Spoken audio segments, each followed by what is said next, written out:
Hello, everyone. My name is Polly Terzian, and I'm an associate with the NYU Brademas Center. For nearly 20 years, the Brademas Center has pursued its mission of bringing together thinkers and doers in forums around the world to address the most pressing issues of the day. Welcome to our in-person audience in Washington, D.C., and to our virtual audience tuning in from afar. Tonight's event marks the first in the Brademas Center's new series, Changemakers in Focus, a set of conversations with leading changemakers drawn from a range of fields, from politics and journalism to the arts and tech. These discussions will explore the common themes and unique experiences of how interviewees are making impactful change on politics and society today. For this evening's program, we welcome two NYU alumni, journalist and author Ray Suarez, and politics breaking news reporter from the Washington Post, Maegan Vazquez, who will serve as the lead interlocutor. The two will discuss Mr. Suarez's most recent book, We Are Home, Becoming American in the 21st Century, which is available for purchase upstairs in the main lobby. There will also be a reception after the program upstairs. Please join me in welcoming Ray Suarez and Maegan Vazquez. Hi, everyone. Welcome. I'll just kick it off. The legendary Ray Suarez, a journalist extraordinaire, is out with a new book about all things immigration and identity in the United States. Ray, I would love for you to tell me more about what sparked the idea for this book, how it came about, and your process. Just for the record, we both graduated from NYU, but in very different years. This book really is quite old, even though it's quite new, because I began wool gathering for it, started to work up a proposal for it after the Charlottesville March. And the Charlottesville March and the El Paso shooting and the Buffalo shooting and the Tree of Life synagogue shooting led me to the Great Replacement Manifesto. And this began life as a fairly angry book, provoked by the way the discourse around immigration had gotten so badly off track that it needed, in my imagination, a sudden and drastic corrective, and I was going to be the guy to write it. And my editor at Little Brown, a cooler head, prevailed, and as I started to send him chapters and outlines and some of the outlines of the very extensive oral histories I did, he said to me, you know, I understand why you want to write that book, but these people are wonderful. They should become the center of the book because, you know, I'm an editor, I'm in charge at Little Brown, and I think about shelf life. Authors often think about text and content. Editors, especially the ones who pay you the advance for the book, think about shelf life and whether somebody will want to read it 6 months, 9 months, and 18 months after the pub date. He was right, and the people I met along the way became the narrative spine of the book. And we made peace, my editor and I, by finding ways to take their stories and use them to illustrate the central narratives of the shoving match and the tug of war over immigration in the recent past. And as a way to talk about the Immigration and Nationality Act of 1965, the law that really gave us the America that's on its way, and how it's changing communities around the country. So we worked it out, and he was right about that angry book maybe being interesting to read, and certainly the rant of the audiobook would have been amazing. but this being a better, more durable, more humane, and more interesting piece of work as a result of our compromise. When I was reading through the different stories of individual immigrants who came to the United States under different circumstances, you know, we were talking about New York backstage, and having spent time in New York in college, I was the kind of person who I'm a journalist. I'm a little nosy. So I'm the kind of person that likes to go down a sidewalk, and when I see a lit window, I'm like, oh, that's a whole scene in there. There's a vignette of a family, somebody's working on something. And I felt like I was sort of like peeking into the lives of all these different types of people who all had this common thread. You know, I wanted to ask you, you know, could you describe some of the stories of the people that you interviewed for this book, and also how you came to find them? A lot of it was word of mouth. A lot of it was just when people said, hey, what are you working on?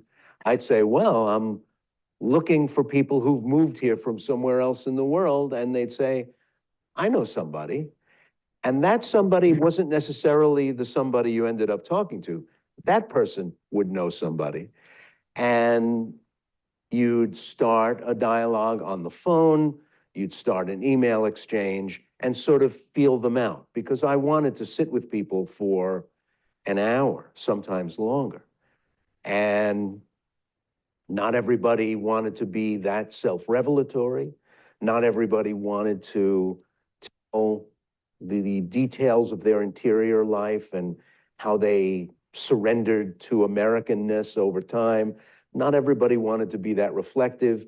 It wasn't that not everybody I talked to ended up inside the covers of this book, but there were people who said no at first, or let me think about it, and then came back to me. It was a mix of things because, you know, some guy you don't know is in your inbox on your phone, and you're not necessarily sure right off the bat that you trust this person.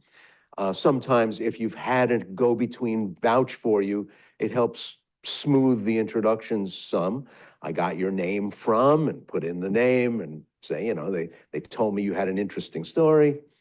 And I also kept in mind a map of the world and wanted people from different places in the world because different places came at different times and started to build new communities here in the United States in different decades. And I wanted to express chronology as well. And over time, you also, after you've been doing this for a while, 10 or 15 minutes in, somebody will give a revealing moment. Somebody will almost offhandedly say something and you say, ah, now we're in business. Because you have to be totally poker-faced about it too. You can't sit forward and now more avidly take notes. You say, oh, well, that's interesting. Let's talk about that. And you go down that road together. And it's just been wonderful. And I thank them all at the end of the book for being willing, both the people who made it into the story and the people who didn't, being willing to share the details of their lives with me in this intimate way. And some of them didn't want their last names used. Some of them, like a former Afghan Air Force officer, who I really had to work with a while to convince him that I was trustworthy. The Afghans, because of the unsettled nature of their status, because of the constantly evolving legal matrix that they're living in, and the difficulties that they're having getting the rest of their families out of Afghanistan, they were really skittish, and they don't, the idea of a reporter who has no connection to the government is not really something they're totally believing. So I worked with one guy for a long time. He was such a cool kid. And then finally he ghosted me because I thought I had gotten him over the line, and he was so worried about both his family here in Washington and his family back in Afghanistan, and he couldn't believe that I would do enough to mask his identity, do enough that neither the State Department nor the Taliban would know who he was talking to me. He just finally couldn't take the pressure, and he didn't do it. And, you know, I get it. That was okay. I feel sorry because he would have been a great addition to the story, but all right.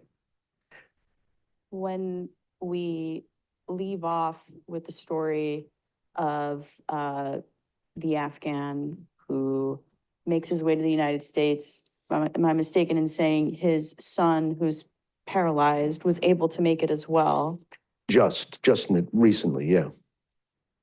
The rest of his family, He's still waiting to get his wife and daughter out of Kabul. yeah. And so we made up a name together. He approved the name, and we proceeded on that basis. Right. His story resonated with me because you mentioned the stats of how many Afghans have requested the ability to come into the United States. And at the time that the book was published, all of 5,000 people had gone through the process. It was very slow. Even though the Biden administration had made assurances about speeding up the process and also giving people a clear definition of where they stood. I talked to one young guy who had humanitarian parole, and the due date was coming up on it, and he had never heard anything about his request for a longer term visa, and he was losing his mind because he thought, if I get sent back, the fact that I got out and tried to come here at all is not going to be very popular. And he couldn't believe that after all this time, he was still in a kind of limbo. And there are lots and lots of stories like that. And, you know, our system is expensive.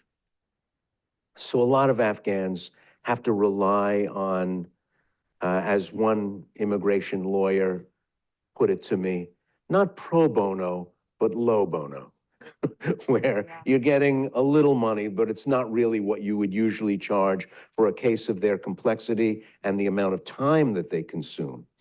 And the word has gone out in the immigration attorney community, and they've done a lot of work for free or for very little money working with Afghans because their situation is heartbreaking and really should be addressed in a more comprehensive and more durable way. Switching gears a little bit, you mentioned that you ask all of your interviewees whether they can identify as American. What are the common themes that you started to see, if at all, amongst your interviewees to that question? I would ask, at the end of our conversation, I would ask them all, are you an American? Some of them would hesitate. All of them said yes. Some of them it was eventually. Some of it was after hemming and hawing and qualifying. Some it was American with an asterisk. Some said, if you had asked me, and they gave a date, if you had asked me 5 years ago, if you had asked me 10 years ago, I might not have said yes, but yes, I am an American. And one of the most compelling people who spoke to me during the whole length of the project, a now middle-aged man who came as a teenager from Mombasa in Kenya, Samir, said he finally felt American in one of the most paradoxical moments. He'd been living in the country for quite some time. He had joined the US military and done 2 full hitches in the Army. He had worked as a civilian contractor for the Defense Department, and he said, I only really felt American after the Muslim ban. when Samir, a Muslim, angrily made signs with his kids, piled them in the car, and went down to Dulles and held up their signs to protest the early Trump administration Muslim ban. He said, before that, it was always abstract. Living in America had done wonderful things for me and for my family, and I was never in doubt about that. But when I really felt American was when I was screaming with my kids who were born here, American citizens, and my sign, yelling against my government, which wanted to ban people like me from being able to come to America. That's when I really felt American. And it was, you know, that's the kind of thing, you know, oh, this is terrific. Keep going, Samir. But you all, it's going to look great in the book. But it also moves you as a reporter, because part of the payoff for being invited into these people's lives is to get stories like that. And I think there's a distinction on the, do you identify as American versus does someone view themselves as patriotic? Amongst those interviewees that you spoke to multiple veterans. You're talking about someone who is expressing their First Amendment rights, right? What was the sense of patriotism that you observed amongst that pool of immigrants who you spoke to? Or is there differentiation in terms of attitudes towards the United States after, you know, having been wronged in XYZ way throughout the process? Were they more like Samir? They were, even those who had had a rough time, were pretty philosophical about that. And over time, gratitude outstripped any feeling of being hard done by or any resentment over treatment. They were grateful that they were able to make a home here, that for all the hard work, and that's another through line, everybody said it's really hard to come to America. And several of them, unasked and unbidden, riffed on how unbelievably hard you have to work. And several of them said in response to my question, what would you tell somebody from your country who wants to start coming here now? They said, I would tell them just how hard it is. I think that made their stories make sense to them. Like, you know, as any human being gets older, your own story has to make sense to you. And there was something redemptive about all that hard work. If you had done all that hard work and you were worse off, if you still were living in the shadows, if you were still being, you know, hounded out of the country or hunted by the police, there might be a very different sense of whether it was worth it to do what you did. But part of the overall arc of the book was I wanted to show the diversity of people who had come here, show the diversity of motives, show the diversity of modes of entry, but also show at a time when we seem to have lost the thread, we seem to have lost the plot, just what immigrants add to the country, sometimes intentionally, sometimes accidentally, sometimes only after a long time, and confront people with the choices that those of us who are Americans by circumstance and by luck rather than by choice, we have some decisions to make in the coming years about what we're going to do and how we're going to handle this. There is an ongoing, unmet challenge of somewhere between 10 and 15 million people living here outside of legal status.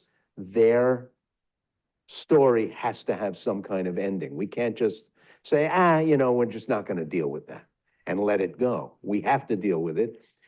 And those people who are telling their stories in my book want to talk to other Americans, the people that they think are their fellow Americans, about what it means to come here. In a way, is that the audience? Is those Americans with whom you think maybe need a broader exposure Yeah, to the I think, immigrant experience? I think you are, if you live in metropolitan America, you are less and less likely not to know anyone from a foreign country, but not entirely. And I work with the American Communities Project, and I recommend you go to their website. It's fabulous, filled with data and stories and profiles and analysis. Great stuff, americancommunitiesproject.org.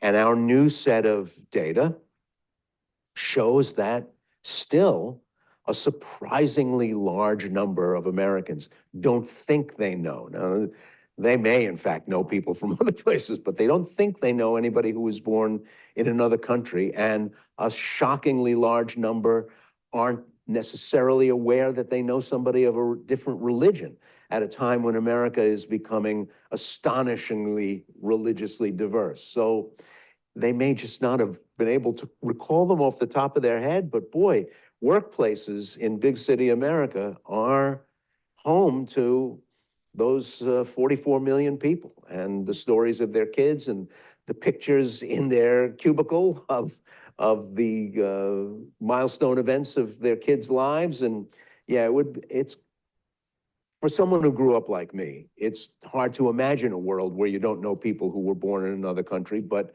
that still is.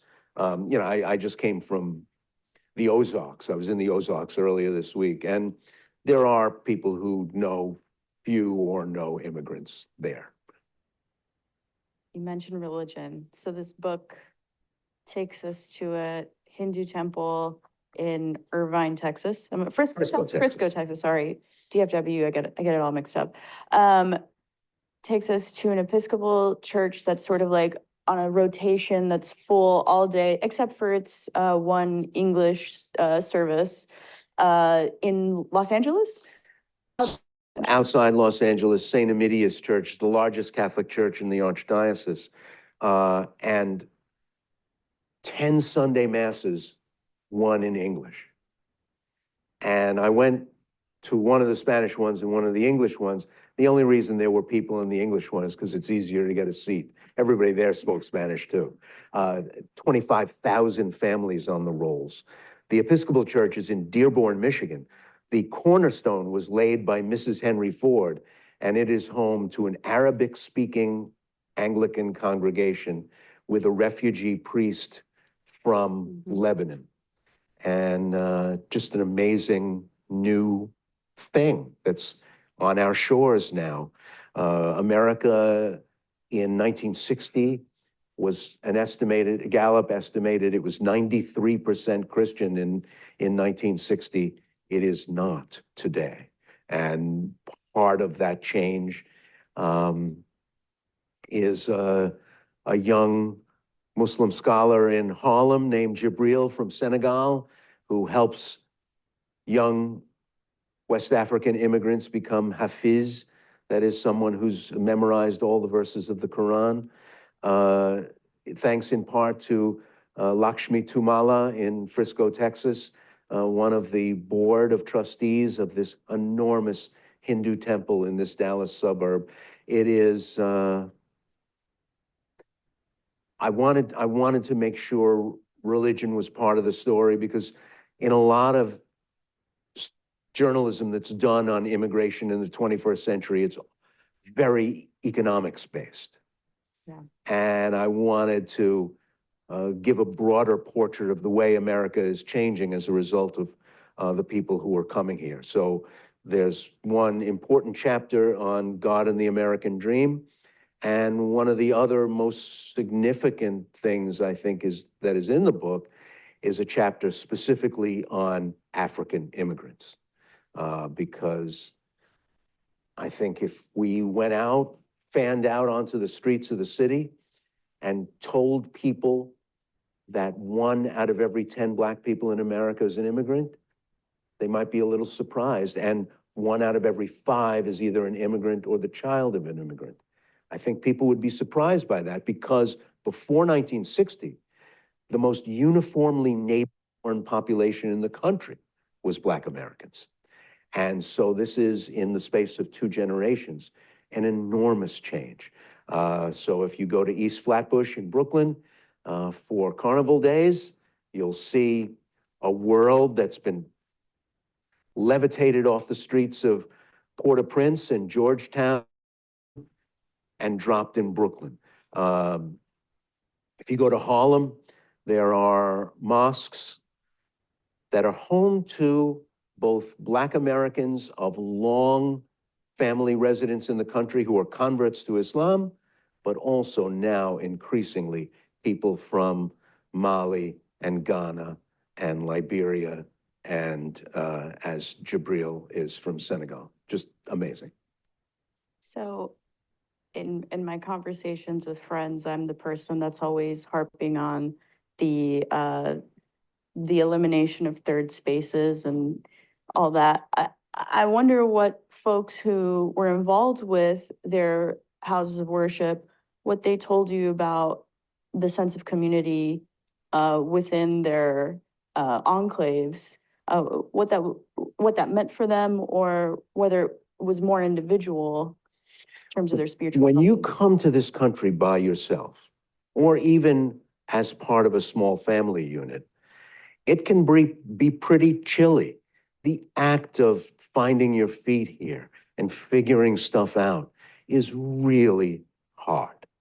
And one place where you can warm your hands and find a little cover and also get really important intelligence about where to shop, where to look for a place to live, where your kids can go to school, is the house of worship that has some ties to your home country. And certainly in the case of this Hindu temple in Frisco, Texas, it was not only a place to remember what it means to be Indian as you spend the rest of your day making your living and making your home out there in the Dallas-Fort Worth Metroplex, but it was also a place to share information, leads. It wasn't for nothing that temple trustee was a real estate agent. They're among the most wired people in any community.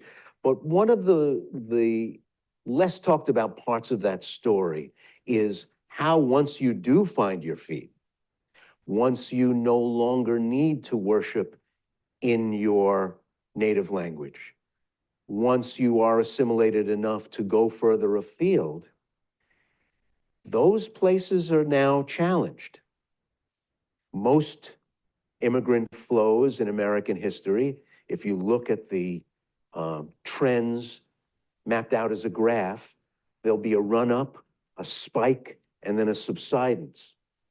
That's true of a lot of contemporary immigrant groups as well. It doesn't stay at a persistently high level. And once your kids grow up speaking English, will they still want to go to the Tewahedo Ethiopian church where you worship in Amharic, and their Amharic is, as they get older, and now they're in high school, and they don't speak it every day, and now their parents speak enough English that they can get by without speaking it at all. Will they leave altogether? Will they, in order to remain connected to their people and their identity, remain aligned with that place of worship?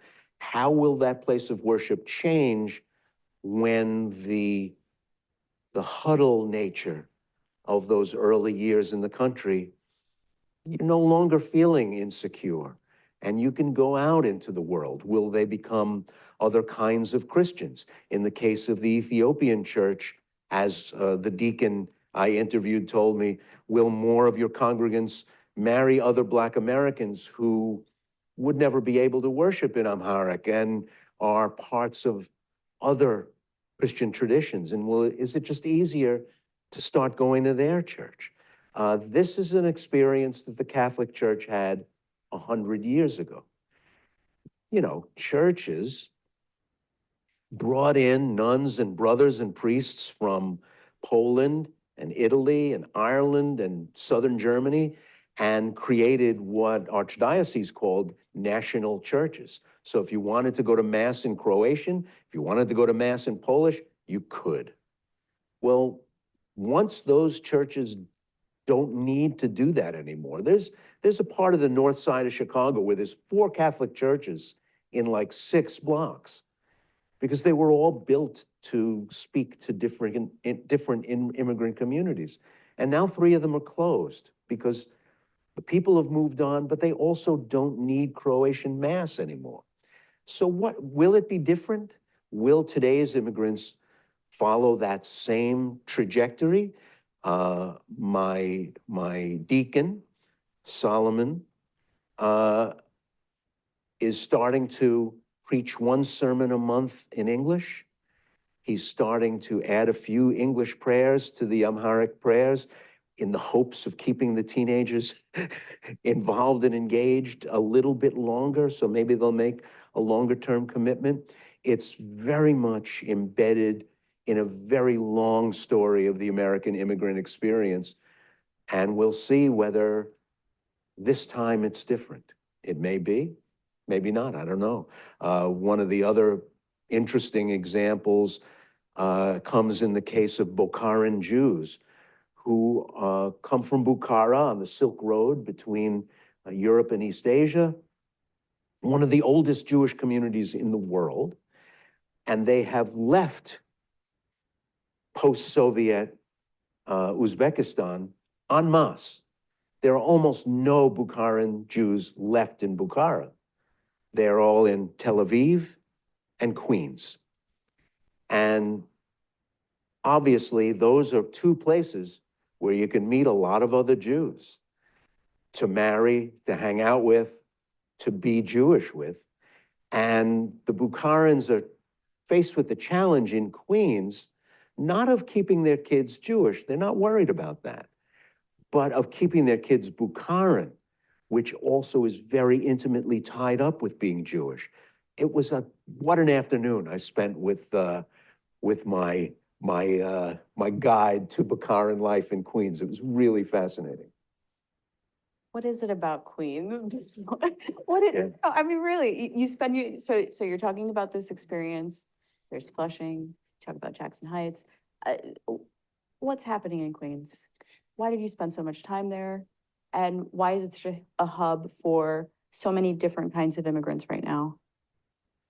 Well, the old story of the bank robber who was asked why he robbed banks, and he said, because that's where the money is. The reason you spend, if you're writing about immigration, the reason you spend a lot of time in Queens is because that's where the immigrants are.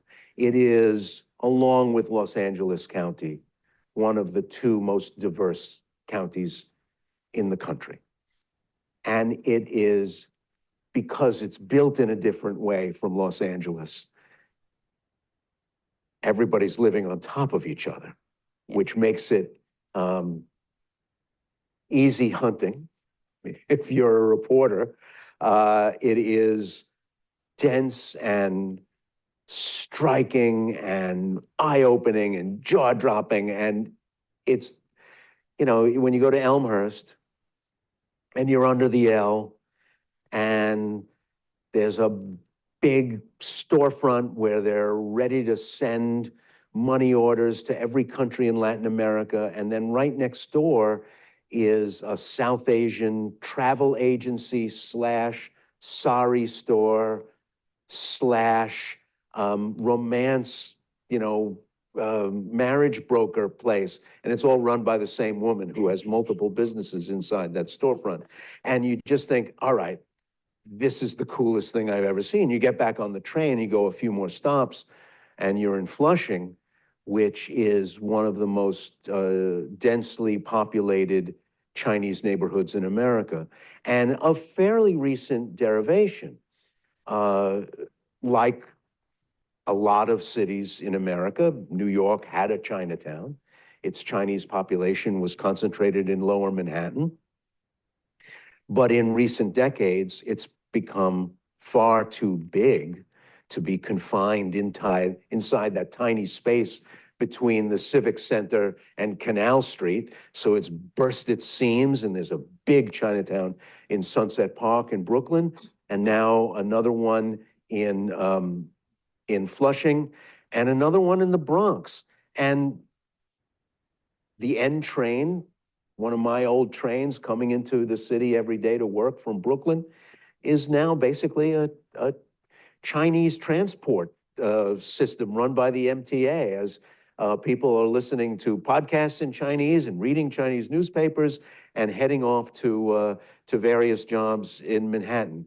What has happened to Queens is only remarkable because it happened in such a compact number of years. It's not unusual to have immigrant communities. It's not unusual in a city like New York, with New York's history, to have them be in dense concentrations in neighborhoods adjacent to each other. What's interesting about Queens is that many of you are old enough to have watched All in the Family, and there's Archie Bunker in his easy chair reading the paper and opining on the state of the world. Believe me, Archie Bunker's not there anymore. And who's there is Shekhar Krishnan, who is the first Indian American member of the New York City Council, and very, very proud of his neighborhood, which he showed me around. And over coffee, I said, you know, Councilman, you can level with me. I'm a New York guy. Are your parents upset about what you're doing? And he says, well, you know, they have, I think, a very common Indian immigrant suspicion of politics as a way to make a living. And I said, oh, Councilman, that's not what I mean. Are they ashamed because you're not a doctor? And he had a good laugh at that. And he said, no, they were happy that I became a lawyer, but then I became a housing lawyer and messed up that story entirely. So he's part of that new New York. He's part of that new Queens. And, you know, the next time you're in New York, you really owe it to yourself to take the train out to Elmhurst, out to Jackson Heights, out to Flushing. If you do go to Flushing, go to the World Food Hall, which is like something dropped whole and fully built out from China onto a street in Queens. Really remarkable. So my follow-up question to that is, how long does that last? Because I mean, you talk about this a little bit in the book, but just the broader historical context of immigrant communities coming to a neighborhood, and particularly in New York, it doesn't always, doesn't remain historically that way in the current day. Well, Councilman Krishnan's parents moved to New Jersey.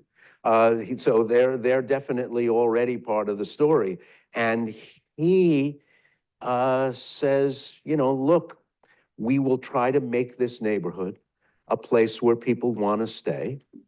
But we also understand that part of the whole mechanics of this kind of American story is that people will look for greener pastures. They will look for house living instead of apartment living. They will look for places where they think their kids have more opportunities at school, and on and on. I will never forget walking through the streets of a Puerto Rican and Mexican neighborhood on the north side of Chicago with their alderman, who was a political reformer. He eventually became a congressman. And he said, you know what's really frustrating? Really feeling like you're very close to getting this place to become the kind of place that you've always wanted it to be. Safer, cleaner, more attractive. And know that as you're succeeding at that task, what you're doing is making that neighborhood more marketable for people who want an easy commute from the Loop, and for the people who suffered for a long time under maladministration and now know that their house is more marketable and will sell it and leave.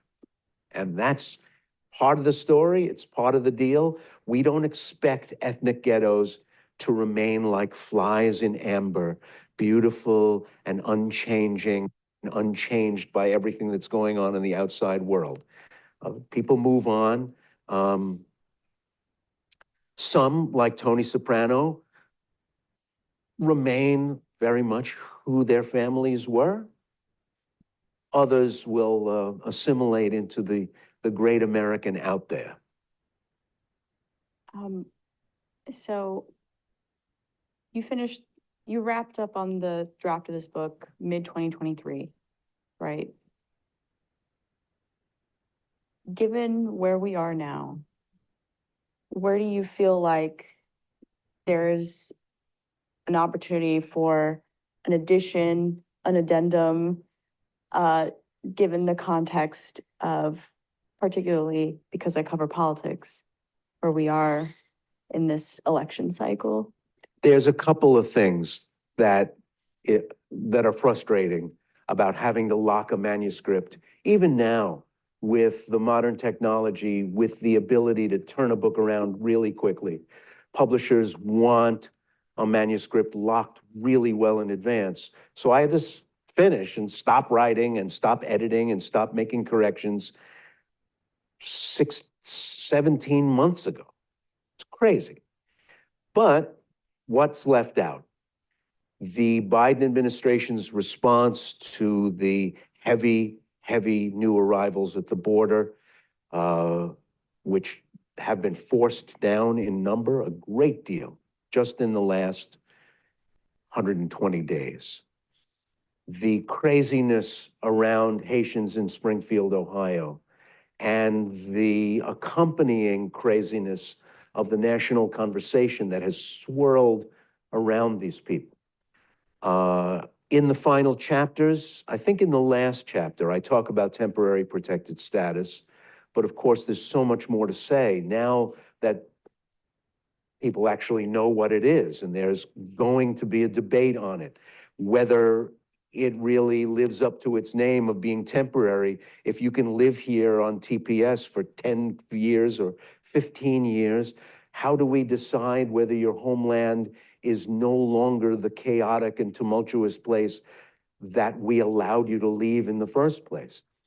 Or are we kind of winking at it and saying, you're kind of in. We just haven't figured out a way to put the final USDA grade A stamp on it, but you're kind of in. And there are people here under TPS from all kinds of countries. Is there somebody saying, well, okay, now South Sudan is okay again, so we're gonna make you go back? South Sudan is not okay and is unlikely to be okay in the near to midterm.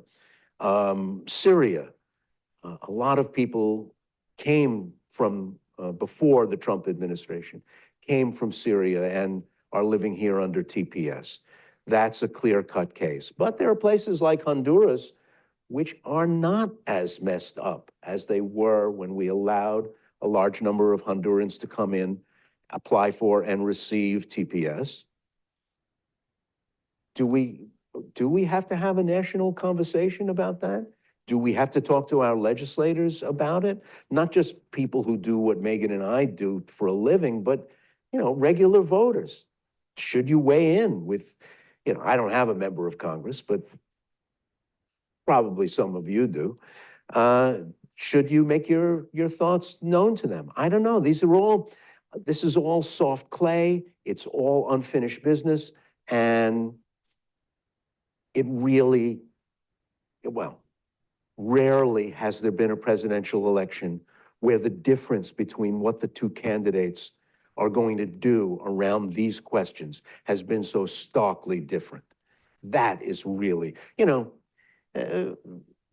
Kerry and George W. Bush, Clinton and George H.W. Bush, you weren't going to get radically different approaches to immigration in America if one had won as opposed to the other. This time, in November, what you're hearing from the two candidates is going to be radically different.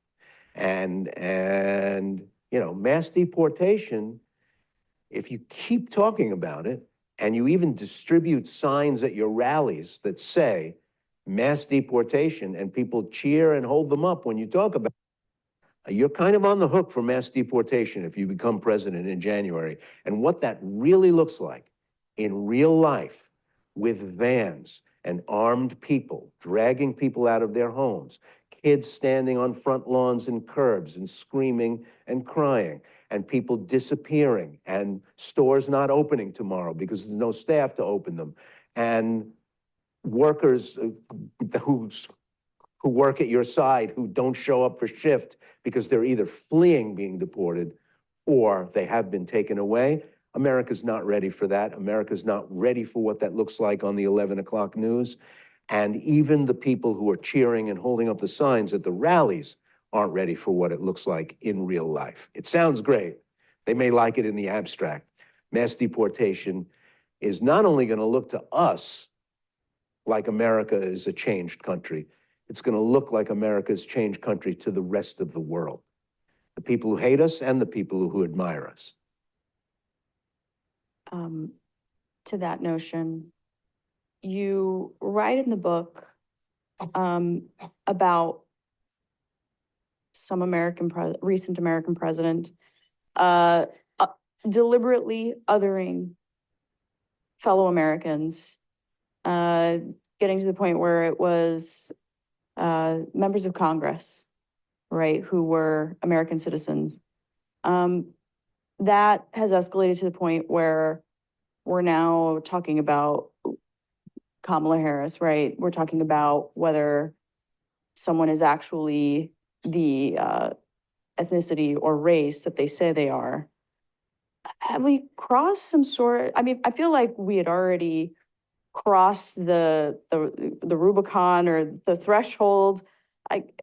What is your takeaway from what's been happening in these recent months with not just the othering of somebody who's seeking a higher political office, but even, we were talking about Springfield, people who are Haitian American, for example? 50 years from now, when we write about Donald Trump, historians will talk about how he made so many other things possible and sayable and thinkable and doable that we might not have otherwise thought. The great disruptor. When a person pursues higher office, they are often forced to pull in their spines just by the weight of the experience and the weight of the expectations and the weight of needing to put together coalitions of scores of millions of people to get the job. So you sand down some of your rough spots. You round out some of your hard edges.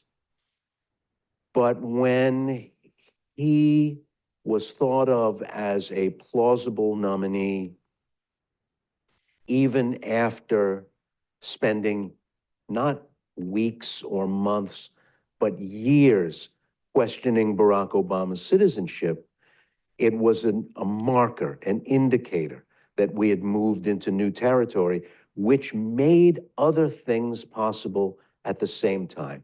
It made it possible for Steve King, the former congressman from Iowa, to tell Fox News that you can't rebuild a civilization with somebody else's children, which is about as ugly and un-American a thing as I can imagine an elected official saying up until then. I didn't know what we were getting into, but the idea that a lot of these kids, many of them, most of them, born American citizens, are other people's children on whom you can't rebuild a civilization, told me that even though we carry the same passport, Steve King and I don't see America in quite the same way, or being American in quite the same way. And there are lots of miniature Steve Kings running around hosting syndicated radio shows, able to use the incredibly potent tool of the internet to instantly build coalitions and organizations that would have taken years of painstaking one by one work to build earlier in our history. But now you can find all your racists very quickly. When Tucker Carlson makes a differentiation between people who are born here to immigrants who have jus soli, right of the soil, they have birthright citizenship, but he distinguishes them from legacy Americans. What the hell is that? Legacy Americans. Do you carry in your DNA some sort of mystic, visceral memory of Daniel Boone and John Calhoun and Henry Clay? What kind of nonsense is that? You're just another person with your elbows out, doing your hustle, trying to make your way in a very complicated country, in a very complicated economy, in a very complicated century. If you're resting on your legacy American laurels, some immigrant's kid is going to run circles around you. You might want to rethink that. But many, many things became thinkable and sayable. Tucker Carlson made a cause celeb out of Hazelton, Pennsylvania, a fading small industrial city in Northeast Pennsylvania that had declined in population for 3 straight censuses. And then, because of the tremendous pressure of real estate costs in the New York metro area, began to get an influx of Dominicans who wanted to own homes and could not afford to own homes anywhere in the city. They demonized, othered, excluded, marginalized those Dominicans who are now 50% of the population of Hazleton. Tucker Carlson went there, did a story, did a whole edition of his show on Fox News Channel and talked about how immigrants make places more violent, more chaotic, and dirtier. And, you know, this is the same guy who was gushing over a loaf of bread in a Russian supermarket. So I don't think I have to take what he has to say that seriously, but still, that stuff is injected right into the veins of a waiting public. He was the highest rated performer on cable television. And we have to take what he said seriously because I know the people who watch him did. I think we have always had ambivalence about people who come here to live from other places in the world. If you look at the New York World and the New York Sun from the 1870s, you'll see political cartoons with an ocean filled with alligators, with their jaws open like alligators. But then when they come ashore, their jaws turn into bishops' mitres, and they're part of the Catholic invasion from Ireland to the big cities of the East Coast. We have always done that. We've used immigrants as strikebreakers and scabs. We've used them to do the most dangerous and poisonous and hazardous jobs. And when they haven't been of use to us anymore, we've burned down their settlements and driven them out of town. This is not new. What's new is the way technology makes it possible.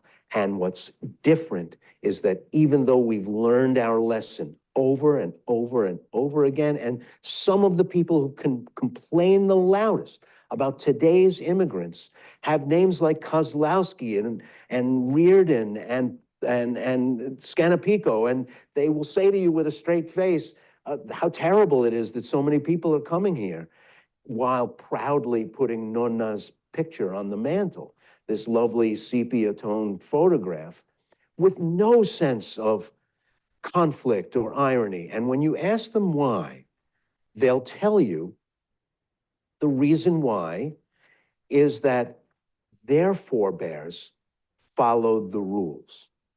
I'm And literally on that these page. people, oh, there you go. And these people don't follow the rules. The nasty little secret is that when their ancestors came from Naples and Cork and Hamburg in 1870 and 1890 and 1910, there were no rules, or virtually no rules. And now there's a great big fat book of rules. And the idea that today's immigrants are somehow rule breakers who come with their hands out and want something for nothing is one of the ways that that our discourse on immigration has gotten badly off track, and we have been amazingly so little informed by our own immigrant past. Are we going to questions? I see you kind of looking. Okay, please. Does anybody have any questions from the audience?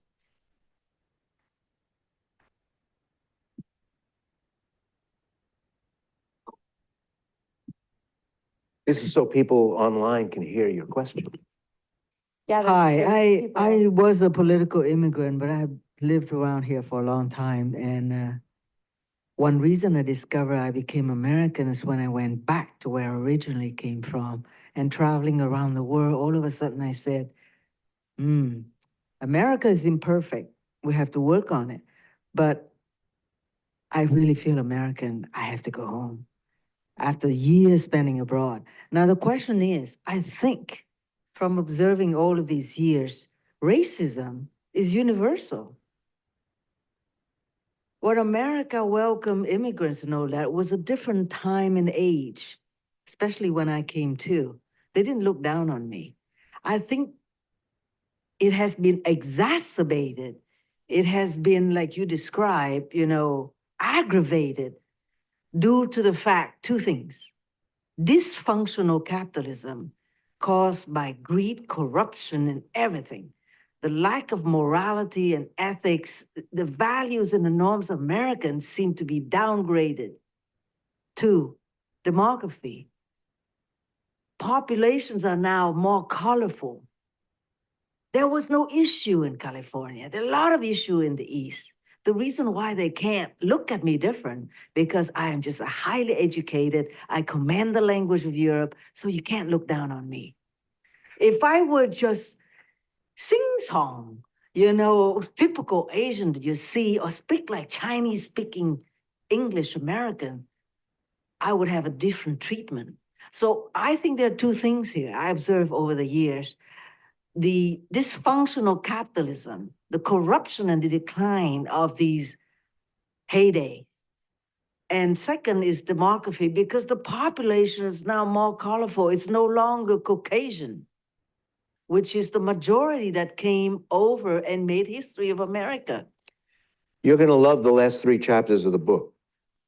I'll say a couple of things in response to that.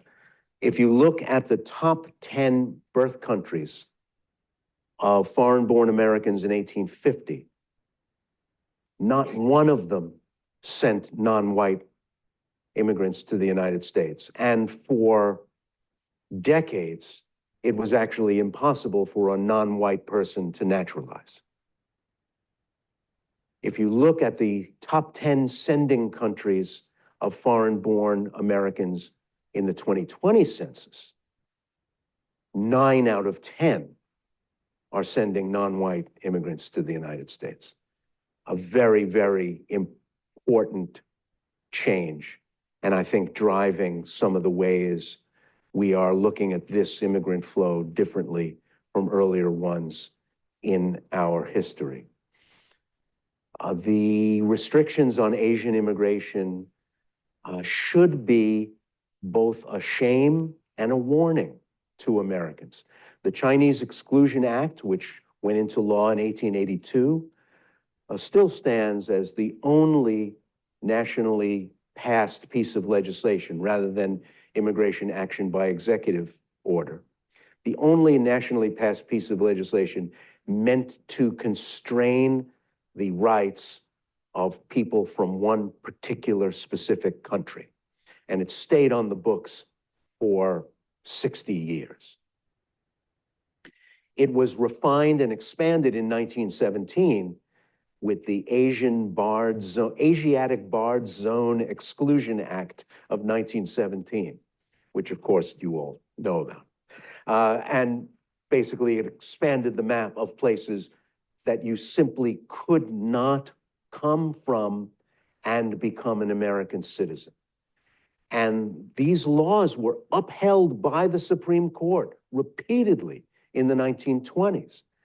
In one particular opinion that I talk about in the book, the majority opinion was written by an immigrant,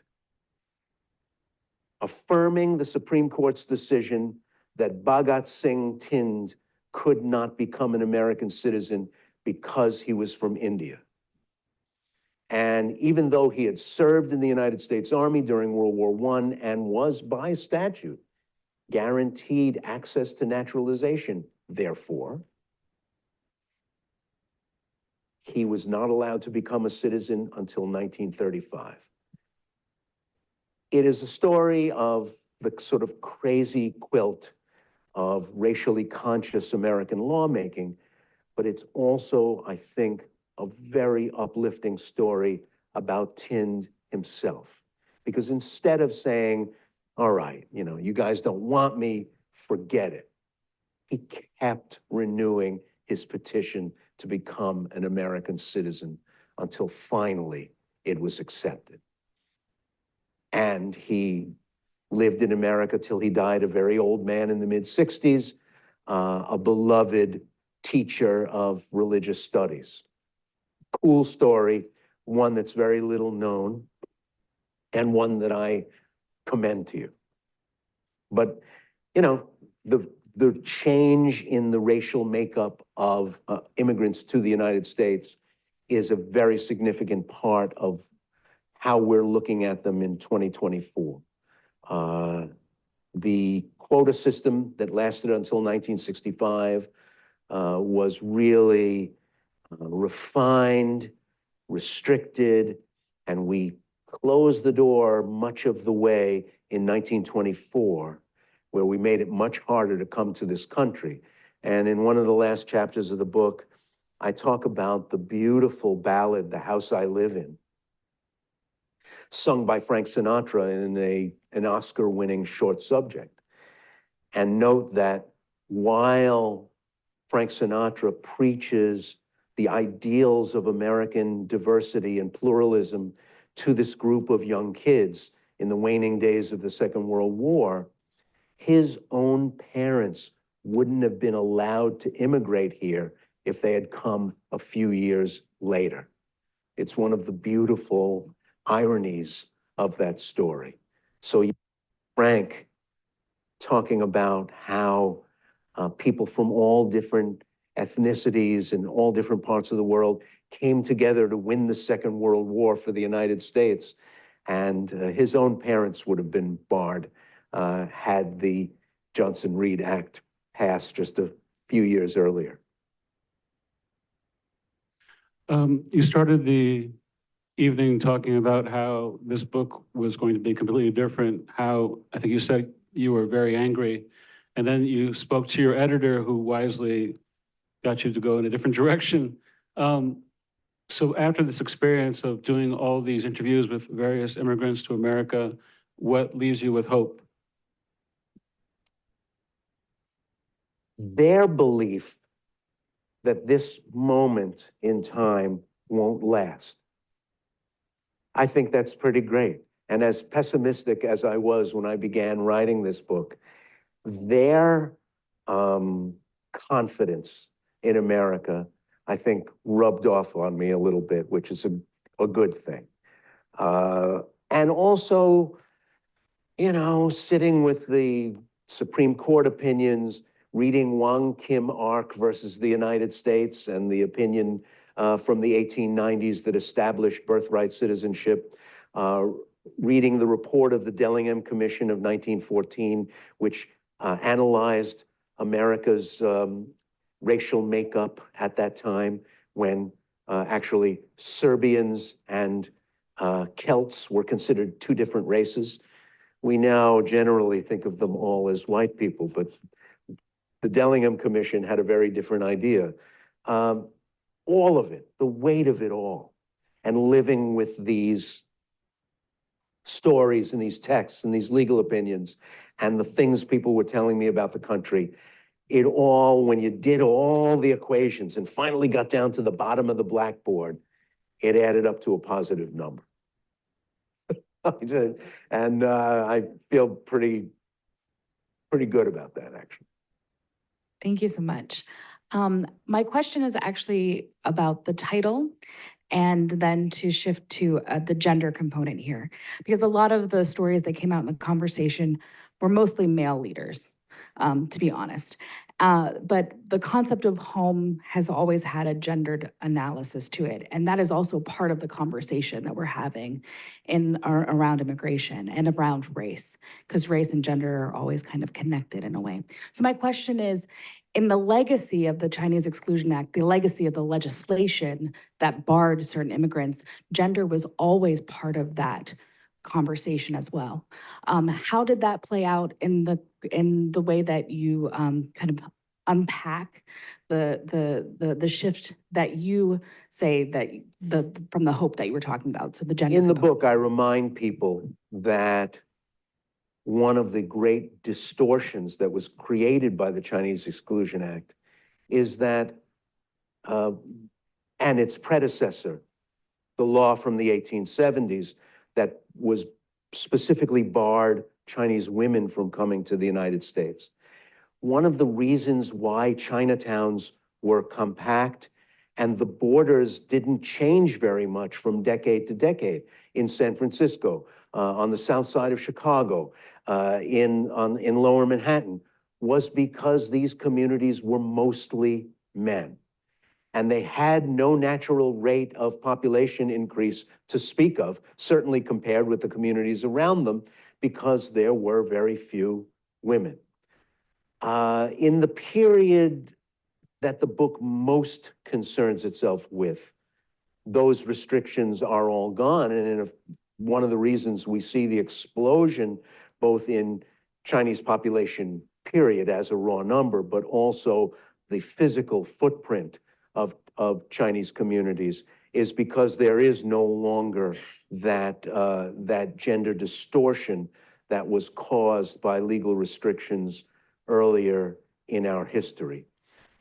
One of the reasons I called it We Are Home was because of the insistence of the people that I spoke to, that in fact, there was no other home. They weren't pining for some other place. They weren't returning to some other place. I think home is one of the most evocative words in the English language, and I think the many people who used it in our conversations used it very purposefully to draw a distinction between where they're from and where they are now. That this place is home. And like our earlier questioner mentioned, who doesn't feel at home when she goes home, several people in the book noted that when they go back to where they're from, they no longer feel at home there. And that's started swirling around in my head when my father came back from his hometown in Northwest Puerto Rico, and I was very excited because he had gotten to see some relatives before they died, and he had gone to his grandmother's funeral, and he said, well, that place isn't my home.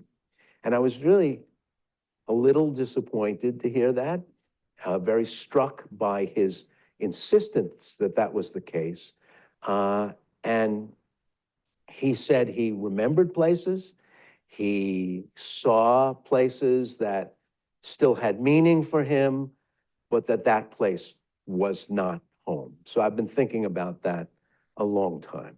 But all of the people who spoke to me were very clear and wanted to leave me with no doubt that where they live now is their home.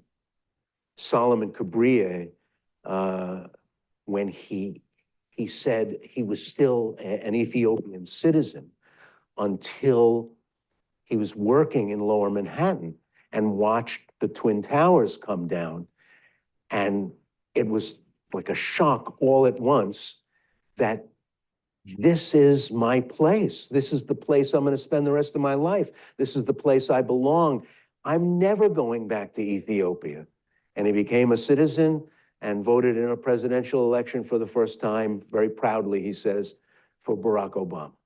And sort of, for him, that was tied up his story in a very neat bow. You know,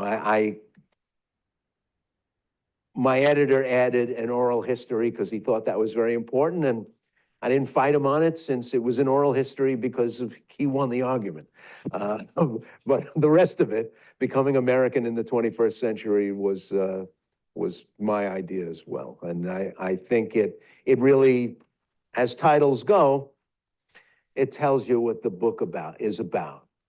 While, you know, Raise High the Roof Beams Carpenters doesn't tell you anything about what the story is about. So hopefully this will do well on bookshelves where people will say, oh, I know what this book is about, and maybe they'll be interested. Any more questions? More question?